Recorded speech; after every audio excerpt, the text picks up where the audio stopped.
Hello and welcome to Too Old and Too Slow, and in this episode I'm at Brands Hatch racing on the Grand Prix circuit. Welcome to Brands Hatch, and in this episode we're going to look at some close racing on the GP circuit, but also some of the more fun sides of being a member of a classic racing club. When I unloaded my car, I noticed it had a small crack on one of the exhausts. I needed to get it fixed before I head out on track, and luckily Danny Stanzel, who races a historic Formula Ford, was able to come over and do a great job welding it up. It's a temporary repair, but it may not be that temporary. This is what makes club motorsport in the UK so good. I had a problem, somebody in the paddock had the tools and the skills, and the car is fixed and I can go racing. Thanks again, Danny. So the car is scrutineered and I've got my good tyres on. These are my testing tyres. I'm going testing, but despite it testing, I'm going to put the good tyres on. It's only a short session, only 20 minutes. So it's time to suit up and go testing. The strategy of testing is it's a bit like qualifying. I want to spend a few laps just to find my way around and make sure I feel comfortable with the track and the level of grip, and also where the corners go, because I haven't been here for a year. I'm going to look at braking points and extending those, and try and carry through speeds through some of the faster corners, particularly Hawthorne. So that's going to be my main focus. Is probably the section out in the countryside, Hawthorns and Dingledale, and try and get a little bit more speed there, because the Indy circuit is a part of the track I know quite well. So anyway, let's see how I get on in testing. And we're heading down the pit lane at the historic Brands Hatch GP circuit. This is a testing session, so I need to show the marshal my little wristband, and we head out onto the track.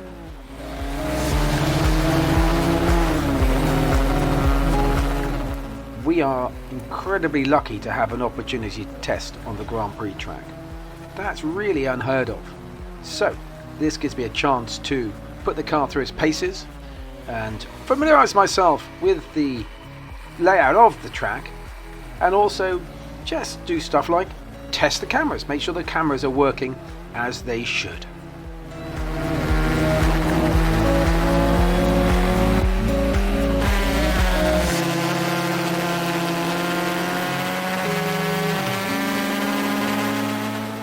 The advantage of testing is I can sit behind somebody, learn a little bit about the route around the track, but also see how powerful the tow is. This car on the left, I get past, but I had to use the tow, and the tow is going to be a big factor, I think, in this weekend's racing. And here's Mike Saunders, a veteran of historic motorsport. He sits the car on the racing line. I have to compromise my corner a little bit, and I run out onto the grass.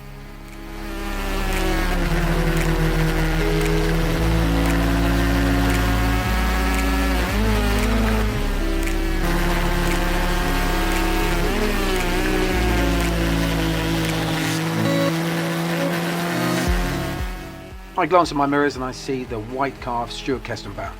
He is a hero of Formula Ford. I wave him through, and I'm going to take the advantage of following someone so experienced around this track.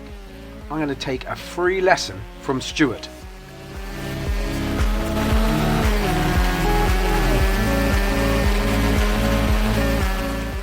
After this testing session, I sat down with Philip Senior, a fellow competitor, and we compared our timing traces. As you can see, he is quicker than me, but it does point out where I can push harder. And without this data from a friend, life will be much harder. Okay, after the testing session, a little bit of post-qualifying maintenance. Have a look around here. There's a little touch of oil weeping out from somewhere. Not very much, it's not a big deal. So I check the levels, check the oil, check everything's okay in here. So, walking to watch the qualifying for the historic Formula Fords. They're similar cars to ours, but they are just a little bit older. But it's good to watch how they drive the lines. So I'm using my time wisely by checking out the cars which have got similar tyres, similar engines, similar gearboxes. As we head out in qualifying, I've arranged myself to be behind Stuart Kestenbaum. That wasn't an accident. So I'm going to use all his experience to help tow me down the straights and also show me the very quickest way around Brands Hatch. Stuart has come out very quick, to be honest, quicker than I would have liked. As we head into this corner, we are going a little bit faster than I ordinarily would on cold tyres, and there we go, the back end slides out and a little bit of opposite lock, managed to catch it and keep the car on the track. I did think for a second that that was going to be the end of my qualifying session.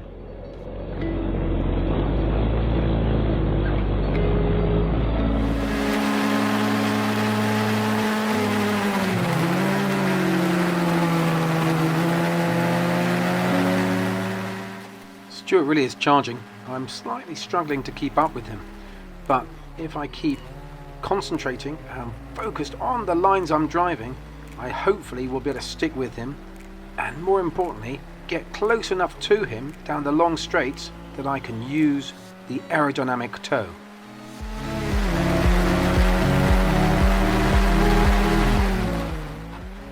And behind me, Chris Porrett's coming through, and that's quite good timing because he's a bit quicker than me, and I can sit in his slipstream and he can pull me down the straight and help me catch up with Stuart. Before the start of the weekend, I had a target time in mind of 1:44.5, so I am delighted with 1:42.3 and starting P15 out of 28.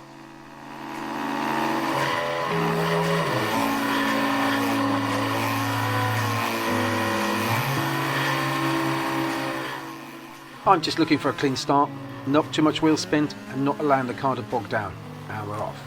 That's quite a good start. On my left I can see Cal coming through.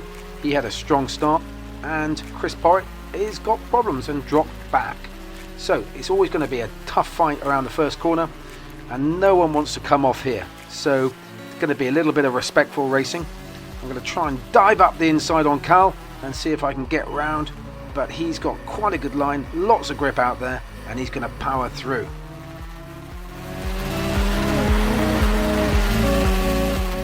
This is close racing, but respectful racing. This is the advantage of racing in club motorsport. We all know each other. I know roughly what they're going to do, and I'm going to give them space because no one's going to win if we have an accident. So I'm going to sit in Cal's slipstream and try and come up with a plan to get past him. We get to Hawthorne, which is the right-hander at the end, which is a fast fourth gear right-hander. Glance in the mirrors and I can see some people heading towards me pretty fast.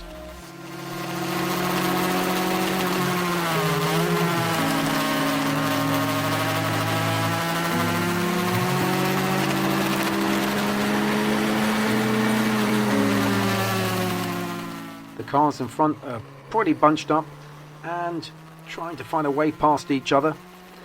Around this corner, Sterling's in third gear. Some people use second, but I've been trying to go around in third and keeping the momentum going. As we head towards clearways, I look in my mirrors and behind me and I see Chris Porrett charging down and going to sit right on my tail.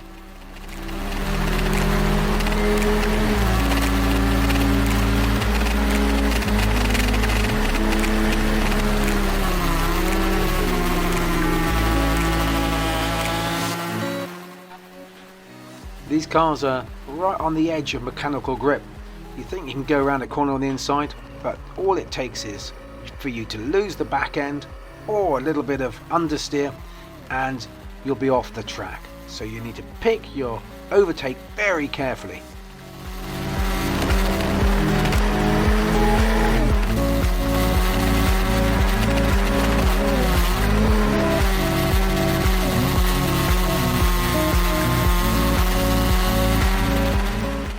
As we head down the straight, I have a quick glance in my mirrors. I can see Chris sitting behind me. I just check the temperatures and pressures of the engine, and another quick look, and you can see Alan Fincham having a go at Chris. So this hopefully will slow them down and I can keep them behind me.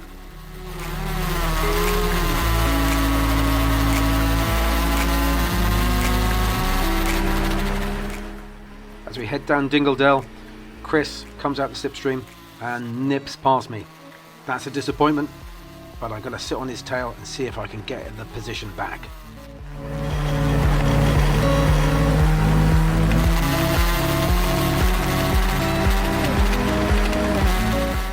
Again in the mirrors I see Alan Fincham. He's looking for a lunge on the inside round clearways. I put the car bang in the middle of the track, try and make it as difficult for him as possible. He's thinking about going on the outside, going on the inside, but he's going to just power through and outbrakes me on the entry to Paddock Hill Bend, and he's got the position.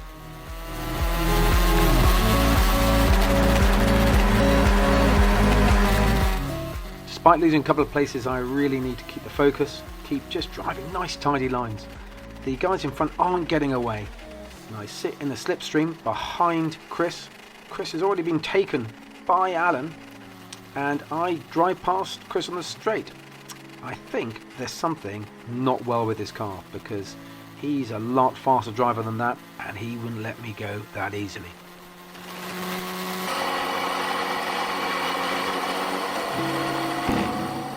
A few laps later, there's a safety car. So we sit behind the safety car for a couple of laps, and I can see the car ahead and the lights have gone out, which means it's coming in. And I need to be as tight as I can to the car in front, but I've let him get away from me. So that was not a textbook safety car start. I should be a lot closer to Alan in front.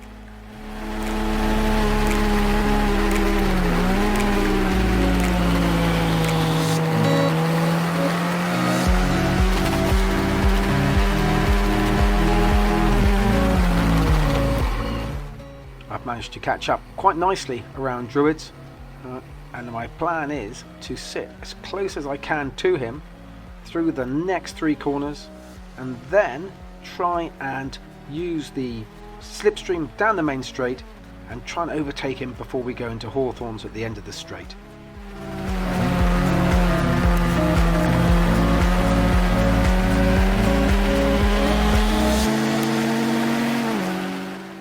I'm right up there.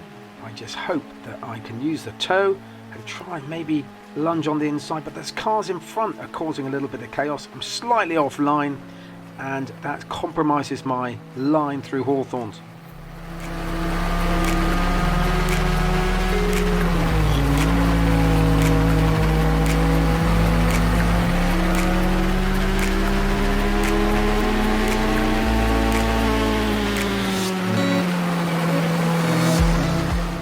As we approach Stirling's, there's another opportunity down the next straight.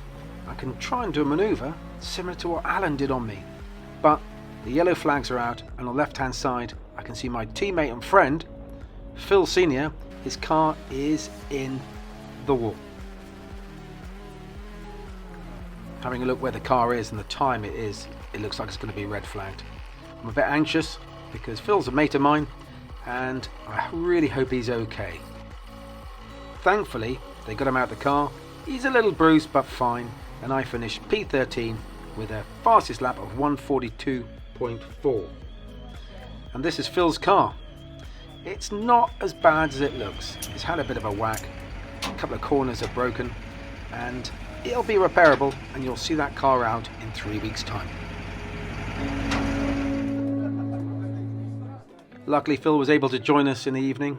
We had a pizza night. We all made pizzas, had a few beers, and we could talk about the day's racing.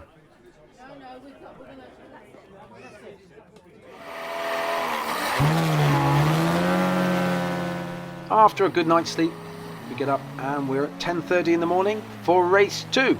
Get the drop on Ollie on the left, and I'm sitting behind Alan Fincham again.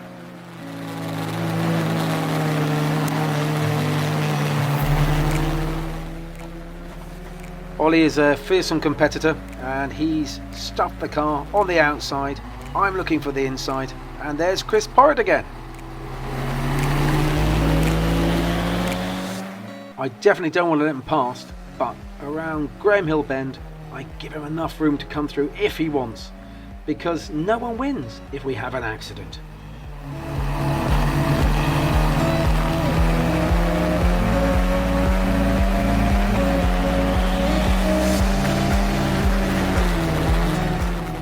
I'm right up with Alan. We are very, very similar paced, so it's just going to require some bravery and a bit of luck to get past him. I'm trying to put him under a bit of pressure, maybe to force him into a mistake, but he's too wily for that.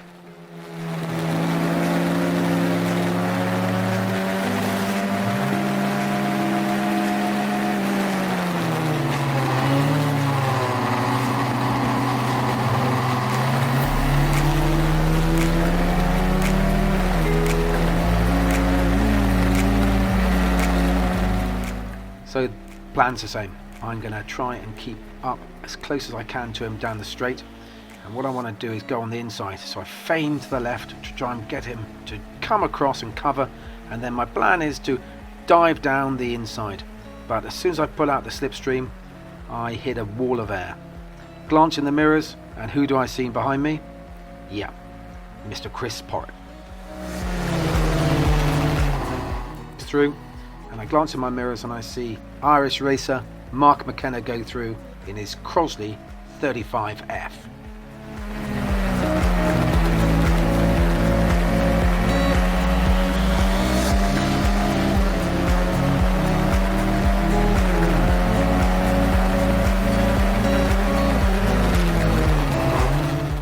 I'm still sitting with Alan, still trying to come up with a plan to get past him. He's a wily old competitor, and it's going to be quite hard to find a way past him.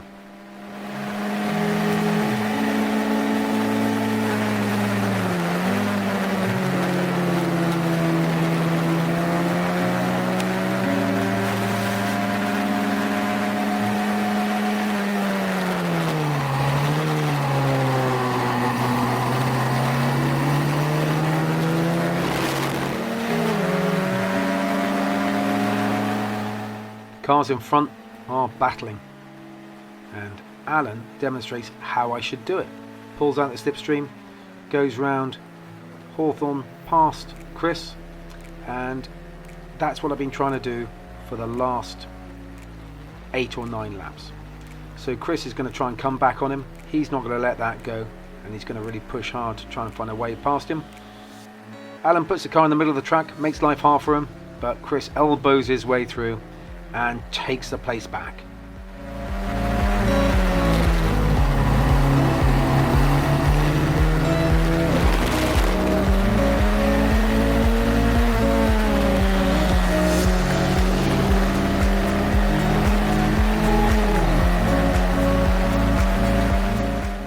One of the reasons I make this video is not just to entertain thousands of people around the world, it's to analyse my driving. I get to see every corner and every attempt at an overtake, and I can see the mistakes I make. Again, I'm not using the toe nearly enough, I'm pulling out way too early, and I'm putting myself in a disadvantage. So hopefully I'll learn the lessons, and in the future I'll be able to drive past people like Chris and Alan.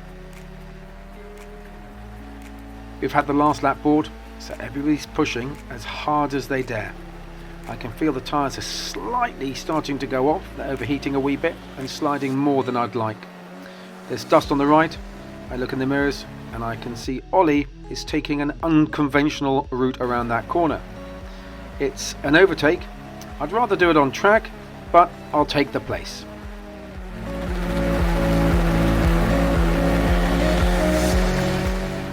Let's head down the straight for the last time. I see the checkered flag, and what a race. I finished P13 with a 1:41.2. I'm absolutely delighted. And we make our way back to the paddock and get out the car, and I go and talk to my fellow competitors. Cool thing about club racing is we all come from different backgrounds, but we're joined with our love and our passion of racing these funny old racing cars. We fight fearsomely on track, but after the racing, we get together, we have a drink, and we talk about the battles we've just fought. Thank you so much for watching. Please remember to like, comment, and subscribe, and I will talk to you next time.